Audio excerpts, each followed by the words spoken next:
دووەمین چالاکی دابەشکردنی هاوکاریەکان بۆ خێزانی شەهیدانی شەڕی داعش. ئەم هەڵمەتە سەرجەم خێزانی شەهیدانی سنووری پارێزگای هەولێر دەگرێتەوە.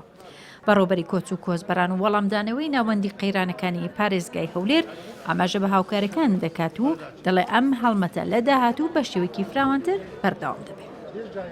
هەماهەنگی لەگەڵ دەستگای خێرخوازی بارزانی و بەڕێوەبەراتی گشتی چاودێری و گەشەپێدانی کۆمەڵایەتی دابین کراوە.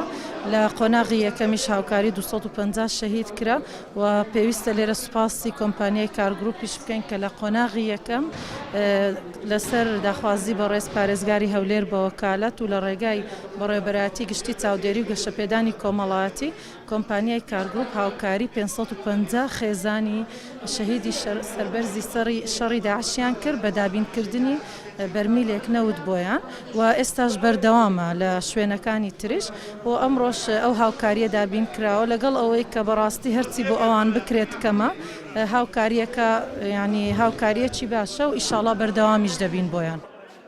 دەستگای خێرخوازی بارزانی بەشدارە لە هاوکارێکە. سەرۆکی دەستگاکەش دەڵێ دابەشکردنی هاوکاریەکان بەسەر خێزانی شەهیدانی شەڕی داعش بە هاوکاری ڕێکخراو و لایەنە خێرخوازیەکانی ناوخۆیی نێودەوڵەتیەکان بەردەوام دەبێت. هەر شوێنێک ناوی شەهید بێت، ناوی خانەوادەی شەهید بێت، پێمان خۆشە وجودمان لەوێ هەبێ و خزمەتیان بکەن. ئەمانە خۆشەویستی جەنابی سەرۆکن و بەردەوامیش لەلایەن جەنابی سەرۆکی حکوومەتەوە تاکید کراوەتەوە لە ئێمە چۆن بتوانین خزمەتی ئەو خانەوادانە بکەین. لە ڕاستیدا هەرچی بۆ ئەوان بکرێت هەرکەمە، بەڵام ئێمە هەر ویستمان پێیان بڵێن ئێوەمان لەبیرن و پێمان خۆشە بە شانازیەوە خۆشمان پێشان دەین لەوەی کە ئێمە ئەگەر خزمەتێکی بچووکیش بێت بەڵام بەردەوام ئاگامان لێبوونە و لە خزمەتیاندا دەبین. ئیشەڵا لە شوێنەکانی تریش لە پارێزگاکانی تریش هەر هەڵمەتێکی لەو شێوەیە هەبێت دەستگای خێرخوازی بارزانی بە شانازیەوە بەشداری تێدا دەکات و ئەوەی ممکن بێ و لە دەستی دابێت خزمەت دەکات بە خانەوادەی شەهیدان بە هەموو ئەو خەڵکەی کە پێویستیان بە هاوکاریە.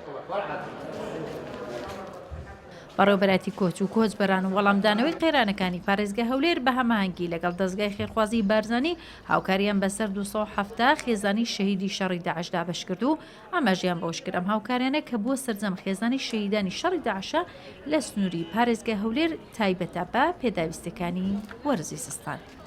هێرە مۆلودی، کوردستان 24 هەولێر.